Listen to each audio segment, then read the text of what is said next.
আসসালামু আলাইকুম। প্রিয় নবম এবং দশম শ্রেণীর শিক্ষার্থীরা, আশা করি তোমরা সবাই অনেক ভালো আছো।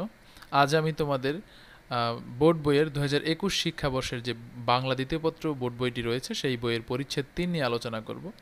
আশা করছি তোমরা ভিডিওটি শুরু থেকে শেষ পর্যন্ত না টেনে দেখবে। চলো শুরু করা যাক। পরিচ্ছেদ ৩, বাংলা ভাষার রীতি ও বিভাজন। আচ্ছা, আমি এখান থেকে পড়ছি। অধিকাংশ ভাষায় অন্তত দুটি রীতি থাকে: কথ্য ভাষা রীতি, ২ লেখ্য ভাষা রীতি। বাংলা ভাষায় এসব রীতির একাধিক বিভাজন রয়েছে, যেমন কথ্য ভাষা রীতির মধ্যে রয়েছে আদর্শ কথ্য রীতি ও আঞ্চলিক কথ্য রীতি। আবার লেখ্য ভাষা রীতির মধ্যে রয়েছে প্রমিত রীতি, সাধুরীতি ও কাব্যরীতি। একে একে এসব রীতি সম্পর্কে আলোচনা করা হলো। কথ্য ভাষা রীতি। কথ্য ভাষা রীতি ভাষার মূল রূপ, অর্থাৎ একটি ভাষার মূল রূপ হচ্ছে কথ্য ভাষা রীতি। কথ্য ভাষা রীতির উপরে ভিত্তি করে লেখ্য ভাষারীতির রূপ তৈরি হয়। স্থান ও কাল ভেদে ভাষার যে পরিবর্তন ঘটে তা মূলত কথ্য ভাষারীতির পরিবর্তন। তাই কথ্য ভাষারীতির পরিবর্তনের ফলে নতুন নতুন ভাষা ও উপভাষার জন্ম হয়। এবার দেখো আমরা কি দেখতেছি এখানে। আঞ্চলিক কথ্যরীতি। কথ্যরীতির আঞ্চলিক ভেদ সহজে বোঝা যায়। এই আঞ্চলিক ভেদ সাধারণত অঞ্চলের নামে পরিচিতি পায়, যেমন নোয়াখালীর ভাষা আমরা বলি নোয়াখালীয়া ভাষা, চাঁপাইনবাবগঞ্জের ভাষা কিংবা সুন্দরবন অঞ্চলের ভাষা। ভাষার এই আঞ্চলিকতা উপভাষা নামে আখ্যায়িত হয়, অর্থাৎ এই যে নোয়াখালীয়া, বরিশালিয়া, চাটগাঁয়া, সিলেটিয়া ভাষা, তো এই ভাষাগুলোকে আমরা বলতে পারি যে আঞ্চলিক, মানে এই ভাষাগুলোকে বলা হয় উপভাষা। বাঙালি বাংলাদেশের মধ্য ও দক্ষিণ অঞ্চল, পূর্বী বাংলাদেশের পূর্ব অঞ্চল, ত্রিপুরা এবং আসামের বরাক অঞ্চল, বরেন্দ্রী বাংলাদেশের উত্তর পশ্চিম অঞ্চল, কামরূপী বিহারের পূর্ব অঞ্চল, পশ্চিমবঙ্গের উত্তর অঞ্চল এবং বাংলাদেশের রংপুর অঞ্চল, রাঢ়ী পশ্চিমবঙ্গ, ঝাড়খণ্ডী পশ্চিমবঙ্গের পশ্চিম অঞ্চল ও ঝাড়খণ্ডের পূর্ব অঞ্চল প্রভৃতি কয়েকটি উপভাষার নাম। তাহলে এখানে আমরা কয়েকটি উপভাষার নাম পেলাম, সেটা হচ্ছে বাঙালি, পূর্বী, তারপরে হচ্ছে বরেন্দ্রী, তারপরে কামরূপী, তারপরে রাঢ়ী, তারপরে আর হচ্ছে এই যে এগুলা ঝাড়খণ্ডী। তো এইগুলা মানে অনেকগুলো উপভাষার নাম, ঠিক আছে। তো তোমরা এই উপভাষার নামগুলো কোন কোন অঞ্চল নিয়ে মানে এই একটা উপভাষা গঠিত হয়েছে, যেমন বাঙালি উপভাষাটা গঠিত হয়েছে বাংলাদেশের মধ্য ও দক্ষিণ অঞ্চল নিয়ে। তো তোমরা এখান থেকে এই পর্যন্ত মোটামুটি এই অংশটুকু খুব ভালো করে পড়বা এবং মুখস্থ করে নিবে, কারণ এখান থেকে এমসিকিউ আসার সম্ভাবনা রয়েছে। এরপর দেখো আদর্শ কথ্যরীতি। এতক্ষণ আমরা পড়লাম আঞ্চলিক কথ্যরীতি, আর এখন আমরা পড়ব আদর্শ কথ্যরীতি। আদর্শ কথ্যরীতি হলো বাঙালি জনগোষ্ঠীর সর্বজনীন কথ্য ভাষা। সর্বজনীন মানে সবার জন্য যেটা প্রযোজ্য।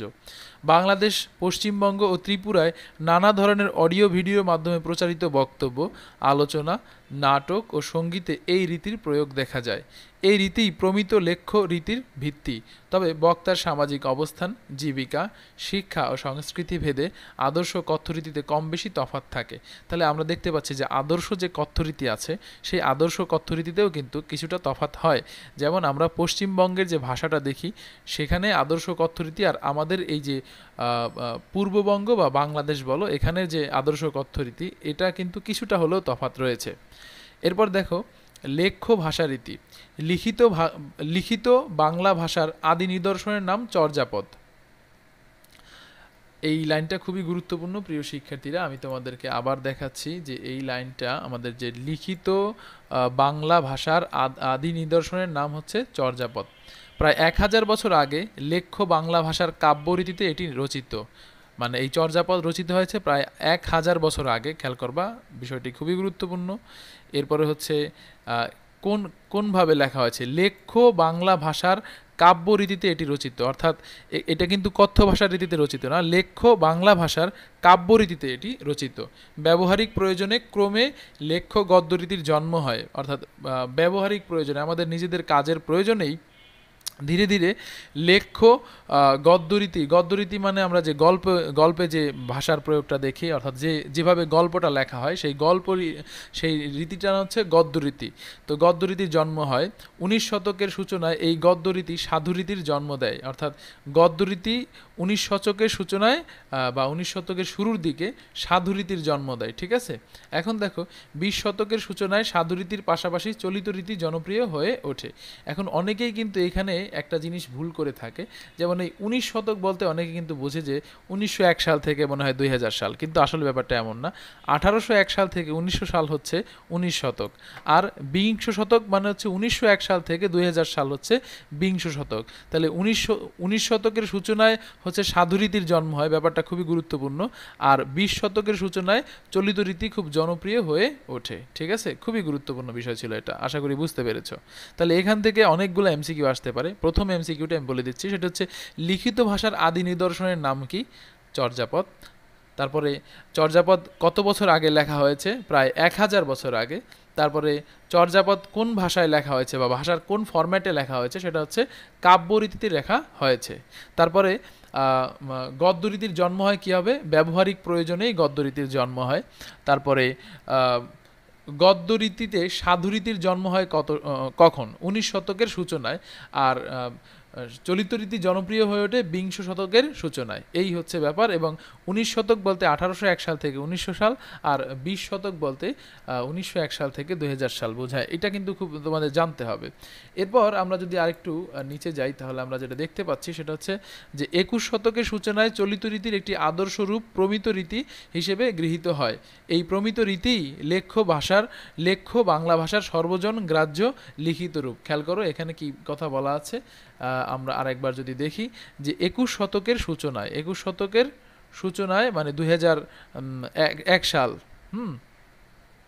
2001 সাল বা এরকম সময় সূচনায় চলিত রীতির একটি আদর্শ রূপ প্রমিত রীতি হিসেবে গৃহীত হয়। আমাদের চলিত ভাষা, আমরা তো বিভিন্নভাবে কথা বলি, কেউ হয়তো বরিশালের ভাষায়, কেউ চিটাগাংয়ের ভাষায় বা নোয়াখালীর ভাষায় কথা বলে। তো এই চলিত রীতির যে একটা আদর্শ লেখ্যরূপ, যেটা সর্বজন গ্রাহ্য মানে সবাই যেটা গ্রহণ করেছে, সেই রূপটির নাম হচ্ছে প্রমিত বাংলা রীতি। তো এই রীতিটি শুরু হয় 21 শতকের সূচনায়। ঠিক আছে, তো এটা তোমাদেরকে কিন্তু জানতে হবে। এরপর আমরা যদি আরেকটু নিচে যাই, তাহলে আমরা দেখতে পাচ্ছি কি এখানে দেখো তো, এখানে কাব্যরীতি আছে। ঠিক আছে, তো কাব্যরীতি কি? বাংলা কাব্যরীতি দুই ভাগে বিভক্ত, পদ্য কাব্যরীতি এবং গদ্য কাব্যরীতি। ঠিক আছে, পদ্য কাব্যরীতিতে ছন্দ ও মিল থাকে, যেমন হাট্টিমাটিম টিম, তারা মাঠে পারে ডিম। এখানে টিম আর ডিম এটার মধ্যে কিন্তু মিল আছে, ছন্দ এবং মিল থাকে। ঠিক আছে, ফলে তা ভাষার সাধারণ বাক্য গঠন থেকে আলাদা হয়। নর্মালি মানে সাধারণ আমরা যেভাবে কথা বলি বা আমরা যেভাবে লিখি, সেটা থেকে কিন্তু পদ্যরীতি বা কাব্যরীতি সেটা কিন্তু ভিন্ন হয়। পদ্য কাব্যরীতি বাংলা ভাষার সবচেয়ে পুরনো রীতি, অর্থাৎ এই যে আমাদের এই গদ্যের পূর্বেও কিন্তু পদ্যরীতি শুরু হয়েছিল। বাংলা সাহিত্যের বহু অমর কাব্য এই রীতিতে রচিত। আচ্ছা, তারপরে পদ্য কাব্যরীতির পাশাপাশি বাংলা ভাষায় গদ্য কাব্যরীতিও রয়েছে। অর্থাৎ তুমি কিছু কিছু কবিতা তুমি দেখতে পাও যে কবিতায় না আছে কোনো মিল, মানে কবিতা মনে হবে না, কিন্তু সেগুলো হচ্ছে আসলে গদ্য কাব্যরীতিতে লেখা, মানে সেখানে ছন্দের কোনো মিল নাই তুমি দেখবা, তারপরও সেটা কবিতা। মানে আধুনিক যে কবিতাগুলো থাকে সেখানে ছন্দের মিলটা খুব গুরুত্বপূর্ণ হয় না। তো এই ধরনের কবিতাগুলোকে বলা হয় গদ্য কাব্যরীতিতে লেখা কবিতা। গঠন বিবেচনায় গদ্য কাব্যরীতির বাক্য সাধারণ বাক্যের চেয়ে আলাদা হয়ে থাকে। দাপ্তরিক কাজ মানে অফিস আদালতের যে কাজ, সাহিত্য রচনা, যোগাযোগ ও জ্ঞান চর্চার প্রয়োজনে লেখ্য বাংলা ভাষায় সাধুরীতির জন্ম হয়। মানে বিভিন্ন প্রয়োজনে সাধুরীতির জন্ম হয়। তো কি প্রয়োজন? সেটা হচ্ছে দাপ্তরিক কাজ বা অফিস আদালতের কাজ, সাহিত্য রচনা, যোগাযোগ ও জ্ঞান চর্চার প্রয়োজনে লেখ্য বাংলা ভাষায় সাধুরীতির জন্ম হয়। 19 শতকের শুরুর দিকে সাধুরীতির বিকাশ ঘটে। প্রায় 2 শতাব্দী ধরে এই রীতি বাংলা লেখ্য ভাষার আদর্শ রীতি হিসেবে চালু থাকে।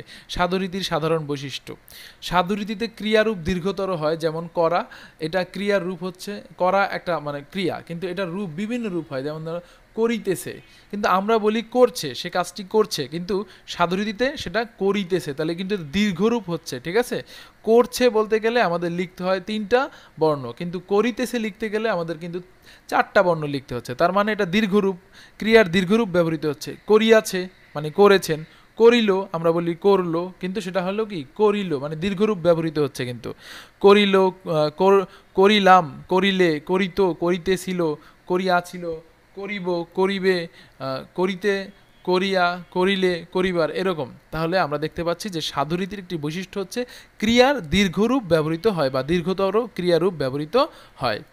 এরপর সাধুরীতির বহু সর্বনামে হ বর্ণ যুক্ত হয়, যেমন তাহারা, যেমন সর্বনাম মানে হচ্ছে ইংরেজিতে বলে প্রোনাউন, বাংলায় বলে কোনো ব্যক্তির পরিবর্তে বা বস্তুর পরিবর্তে আমরা যে শব্দ ব্যবহার করে থাকি সেটাকে বলি আমরা সর্বনাম, ঠিক আছে। তো এখন ধরো আমাদের বাসায় অনেকগুলো গেস্ট এসেছে বা অতিথি এসেছে, তো এখন তাদের প্রত্যেকের কিন্তু নাম ছিল, ধরো 10 জন অতিথি এসেছে, তো প্রত্যেকের নাম আছে, কিন্তু আমরা যদি বলি যে তারা এখন চলে যাবে, এটা হচ্ছে চলিত রীতিতে, কিন্তু সাধু রীতিতে এখানে বলা হবে তাহারা, ঠিক আছে। এখানে হ বর্ণ যুক্ত হয়, ঠিক আছে। তাহলে তাহারা, তারপর ইহাদের, যাহা, তাহা, উহা, কেহ ইত্যাদি, তাহলে হ মানে হ যুক্ত হয়, হ বর্ণ যুক্ত হয়, ঠিক আছে, সর্বনামের সাথে। এটা কিন্তু সাধুরীতির অন্যতম বৈশিষ্ট্য। এরপর সাহিত্যে সাধুরীতির উদাহরণ: মহাসমুদ্রের শত বৎসর কল্লোল কেহ যদি এমন করিয়া বাঁধিয়া রাখিতে পারিত যে সে ঘুমাইয়া পড়া শিশুটির মতো চুপ করিয়া থাকিত, তবে সে নীরব মহাশব্দের সহিত এই লাইব্রেরির তুলনা হইত। এগুলোর অর্থ কি তোমরা বোঝো? মহাসমুদ্র মানে মহাসাগর, সেখানে শত বৎসরের কল্লোল, কল্লোল মানে হচ্ছে ঢেউয়ের যে শব্দ, সেইটা কেহ যদি এমন করিয়া বাঁধিয়া রাখিতে পারিত যে, মানে কেউ যদি সেই কল্লোল বা শব্দগুলোকে বা ঢেউগুলোকে বেঁধে রাখতে পারত যে সে ঘুমাইয়া পড়া শিশুটির মতো চুপ করিয়া থাকিত, মানে মহাসাগর ঘুমিয়ে পড়া শিশুর মতো একদম চুপ করে থাকতো, তবে সে নীরব মহাশব্দের সহিত এই লাইব্রেরির তুলনা হইতো। অর্থাৎ এই তখন এই যে আমরা যে লাইব্রেরি, সেই লাইব্রেরিকে আমরা তুলনা করতে পারতাম সেই নীরব মহাশব্দের সহিত। অর্থাৎ এখানে দেখো লাইব্রেরিতে কিন্তু অনেক বই থাকে, বইগুলো কিন্তু কোনো কথা বলে না, ঠিক আছে। তো এইরকম সমুদ্রে অনেক ঢেউ থাকে, যদি সে সাউন্ড না হয় তাহলে সেই ঢেউ আর হচ্ছে আমাদের লাইব্রেরির যে বইগুলো, সেই বইগুলোতে অনেক কথা লেখা কিন্তু কথার কোনো সাউন্ড হয় না। এই জন্য লেখক কিন্তু লাইব্রেরির সাথে মানে সেই নীরব মহাশব্দের, সমুদ্রের নীরব মহাশব্দের সাথে তুলনা করেছে। এখানে ভাষা চুপ করিয়া আছে, প্রবাহ স্থির হইয়া আছে, মানে লাইব্রেরির মধ্যে ভাষা চুপ করিয়া আছে, প্রবাহ স্থির হইয়া আছে, মানবাত্মার অমর আলোক কালো অক্ষরের শৃঙ্খলে কাগজের কারাগারে বাধা পড়িয়া আছে। আচ্ছা, মানবাত্মার অমর আলোক, এখানে মানে মানুষের মানে অর্জিত জ্ঞানটাকে বোঝানো হয়, সেটা কালো অক্ষরের শৃঙ্খলে, মানে হচ্ছে আমরা বই লিখি কালো অক্ষর দিয়ে সাধারণত, কাগজের কারাগারে মানে বইটাকে বলা হয়েছে কাগজের কারাগারে বাধা পড়িয়া আছে। ইহারা সহসা যদি বিদ্রোহী হইয়া ওঠে, মানে এই শব্দগুলো বা এই কথাগুলো যদি বিদ্রোহী, সহসা মানে হঠাৎ যদি বিদ্রোহী হইয়া ওঠে, নিস্তব্ধতা ভাঙিয়া ফেলে, মানে হুড়হাড় করে মানে শব্দ করে উঠে পড়ে, অক্ষরের বেড়া দগ্ধ করিয়া একেবারে বাহির হইয়া আসে, এটা বলছে আর কি কবি। যদি মানে আশঙ্কা না, মানে তোমাকে বলতেছে যে অক্ষরের বেড়া দগ্ধ করিয়া একেবারে বাহির হইয়া আসে, তখন তুমি কি করবা? হিমালয়ের মাথার উপরে কঠিন বরফের মধ্যে যেমন কত কত বন্যা বাধা আছে, তেমনি এই লাইব্রেরির মধ্যে মানব হৃদয়ের বন্যাকে বাঁধিয়া রাখিয়াছে। রবীন্দ্রনাথ ঠাকুর এখানে কি বলেছে দেখো, হিমালয়ের মাথার উপরে কঠিন বরফের মধ্যে যেমন কত কত বন্যা বাধা আছে। এখন এখানে মানে তোমরা জানো যে হিমালয়, ওখানে কিন্তু পানিগুলো বরফ হিসেবে জমা হয়ে থাকে, তো ওটা যদি আবার দেখা যায় গলে যায় তখন কিন্তু মানে ঢল নামে। তো এটাই আর কি বলেছে যে তেমনি এই লাইব্রেরির মধ্যেও মানব হৃদয়ের বন্যাকে বাঁধিয়া রাখিয়েছে। মানুষের হৃদয়ের যে অনেক অভিব্যক্তি সেগুলো কিন্তু বাধা আছে কোথায়? এই লাইব্রেরির বিভিন্ন বইয়ের মধ্যে। তো এটাই আর কি সাহিত্যে সাধুরীতির উদাহরণ। এখন এটি একটি সাহিত্যের অংশ, রবীন্দ্রনাথ ঠাকুরের একটি লেখা থেকে এটা নেওয়া হয়েছে। তো সাধুরীতি এখানে কি কোন কোন জায়গায় ব্যবহৃত হয়েছে আমরা যদি একটু খেয়াল করে দেখি তাহলে নিশ্চয়ই বুঝতে পারবো। দেখো এখানে করিয়া, তারপরে বাঁধিয়া, তারপর রাখিতে, পারিত, দেখছো, তারপর হচ্ছে ঘুমাইয়া, হ্যাঁ, তারপরে কেউ না, এটা লিখছে কি কেহ, তাই না, তারপরে চুপ করিয়া, এই যে করিয়া এটা হচ্ছে ক্রিয়ার মানে দীর্ঘতর রূপ ব্যবহৃত হয়, তোমরা দেখতে পাচ্ছ। তারপরে এখানে একটা ব্যাপার দেখো, শহীদ আমরা বলি সাথে, কিন্তু এখানে ব্যবহার করেছে শহীদ, অর্থাৎ সাধুরীতির মধ্যে কিন্তু তৎসম শব্দ বেশি ব্যবহৃত হয়। তারপরে আরও বিশেষ কিছু শব্দ রয়েছে যেগুলো সাধুরীতি ছাড়া অন্য কোথাও ব্যবহৃত হয় না। ইহারা মানে এরা, কিন্তু এখানে হয় আকার হ যুক্ত হয়েছে, কারণ এটা হচ্ছে একটি সর্বনাম, সর্বনামের সাথে হ যুক্ত হয়। সহসা মানে আমরা নর্মালি বলি হচ্ছে হঠাৎ, কিন্তু এখানে কি লিখেছে সহসা, এটা সাধুরীতির বৈশিষ্ট্য। বিদ্রোহী হইয়া ওঠে, হইয়া, ঠিক আছে। তারপরে স্থির হইয়া আছে, হ্যাঁ, চুপ করিয়া আছে। এরকম যদি আমি এখন মানে আমি যদি এরকম মার্কিং করতে থাকি তাহলে অসংখ্য আমরা মানে পেয়ে যাব শব্দ, যে মানে আমরা বুঝতে পারবো যে এগুলো সাধুরীতির উদাহরণ। চলো আমরা পরেরটুকু দেখি, দাপ্তরিক কাজে সাধুরীতির উদাহরণ কি। আমরা দৃঢ়ভাবে ঘোষণা করিতেছি যে, মানে অফিসিয়াল যে ঘোষণাগুলো থাকে সেগুলো কিন্তু নর্মালি একটু ভিন্ন হয়, তাই না? তোমরা যারা অ্যাপ্লিকেশন লিখেছো বা দরখাস্ত লিখেছো সেখানে কিন্তু লেখাটা একটু ভিন্ন হয়, তাই না? হ্যাঁ, মানে দরখাস্তের শেষের অংশে যে মঞ্জুর করিবেন বা বাধিত করিবেন এই ধরনের কথা কিন্তু নর্মালি আমরা বলি না। তো দাপ্তরিক কাজে সাধুরীতি কীভাবে ব্যবহৃত হয় দেখো, আমরা দৃঢ়ভাবে ঘোষণা করিতেছি যে তোমরা যাহাতে স্বাধীন সত্তায় সমৃদ্ধি লাভ করিতে পারি, দুঃখিত, আমরা যাহাতে স্বাধীন সত্তায় সমৃদ্ধি লাভ করিতে পারি এবং মানবজাতির প্রগতিশীল আশা আকাঙ্ক্ষার সহিত সঙ্গতি রক্ষা করিয়া আন্তর্জাতিক শান্তি ও সহযোগিতার ক্ষেত্রে পূর্ণ ভূমিকা পালন করিতে পারি, সেই জন্য বাংলাদেশের জনগণের অভিপ্রায়ের অভিব্যক্তিস্বরূপ এই সংবিধানের প্রাধান্য অক্ষুণ্ণ রাখা এবং ইহার রক্ষণ, সমর্থন ও নিরাপত্তা বিধান আমাদের পবিত্র কর্তব্য। বাংলাদেশ সংবিধান 20 শতক। তাহলে বাংলাদেশ সংবিধানে কিন্তু এই লাইনটা আমাদের মানে এই লাইনটা লেখা রয়েছে, ঠিক আছে, লাইন না সরি, এই বাক্যাংশটুকু বা বাক্যটুকু লেখা রয়েছে। তো এটি একটি অফিসিয়াল, যেহেতু আমাদের সংবিধান একটি দেশের সংবিধান, কিন্তু এটি একটি অফিসিয়াল ব্যাপার বা দাপ্তরিক ব্যাপার, ঠিক আছে। তো সেইখানে আমরা সাধুরীতি দেখতে পাই, যেমন এটা সাধুরীতির উদাহরণ, ঠিক আছে।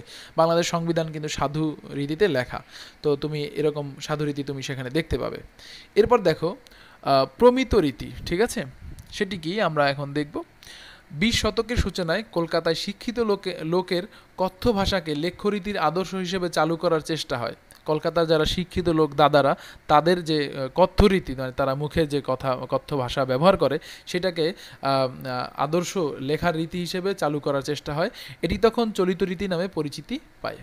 এই রীতিতে ক্রিয়া, সর্বনাম, অনুসর্গ প্রভৃতি শ্রেণীর শব্দ হ্রস্ব হয় এবং তৎসম শব্দের ব্যবহার অপেক্ষাকৃত কমে যায়।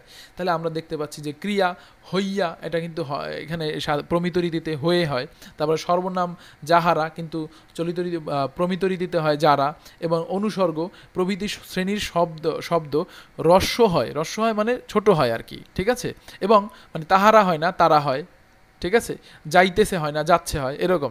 তৎসম শব্দের ব্যবহার অপেক্ষাকৃত কমে, মানে তোমরা জানো যে সংস্কৃত বা সাধু ভাষায় তৎসম শব্দের ব্যবহার বেশি, তো সেই তৎসম শব্দের ব্যবহার কিন্তু এখানে কমে যায়।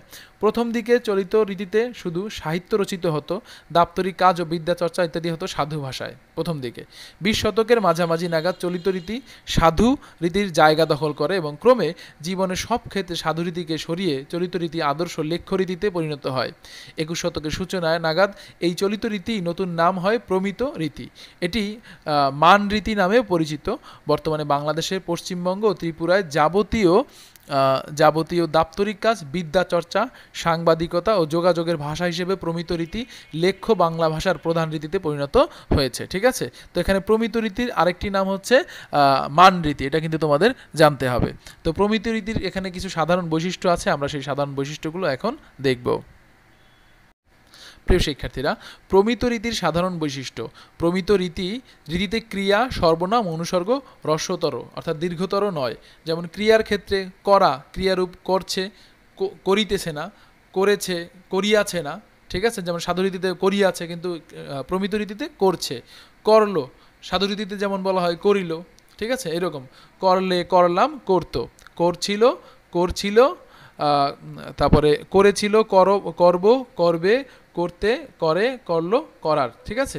তো এখানে কিন্তু ক্রিয়ারীতি মানে এটা হ্রস্বতর হয়েছে, খুব সম্পূর্ণ বা দীর্ঘতর হয়নি, ঠিক আছে। যেমন এখানে করেছিল, কিন্তু আমরা যদি সাধুরীতিতে দেখি সেখানে লেখা থাকবে করিয়া ছিল, তো সেটা অনেক দীর্ঘতর, কিন্তু এখানে হ্রস্বতর মানে ছোট, সংক্ষিপ্ত।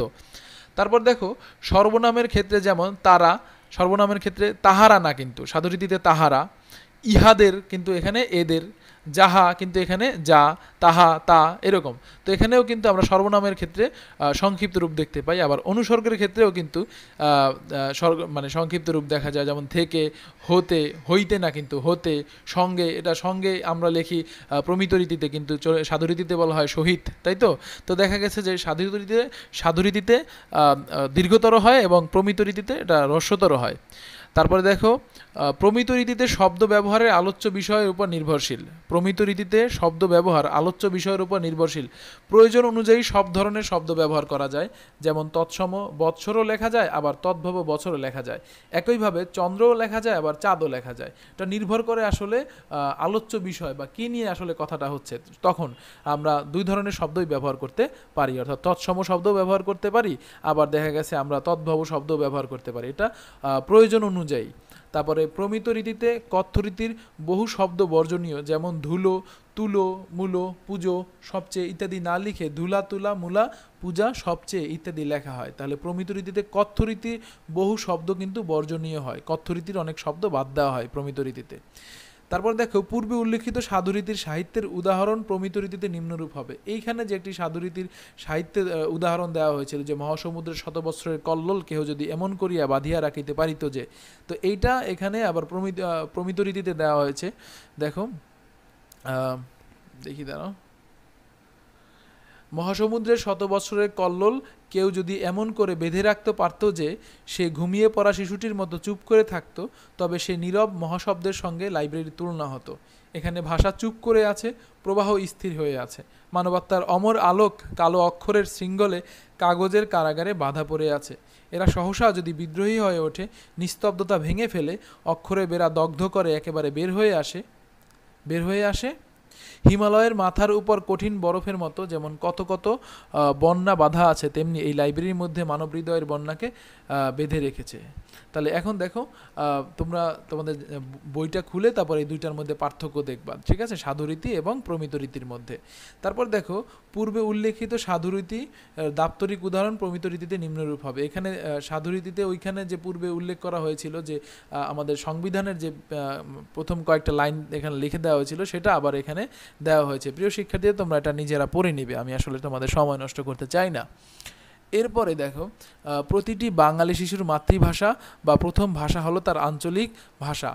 তাহলে এইটা লাইনটা খুবই গুরুত্বপূর্ণ, যে প্রতিটি বাঙালি শিশুর মাতৃভাষা বা প্রথম ভাষা হলো তার আঞ্চলিক ভাষা। আমরা কিন্তু সবাই আঞ্চলিক ভাষায় কথা বলি।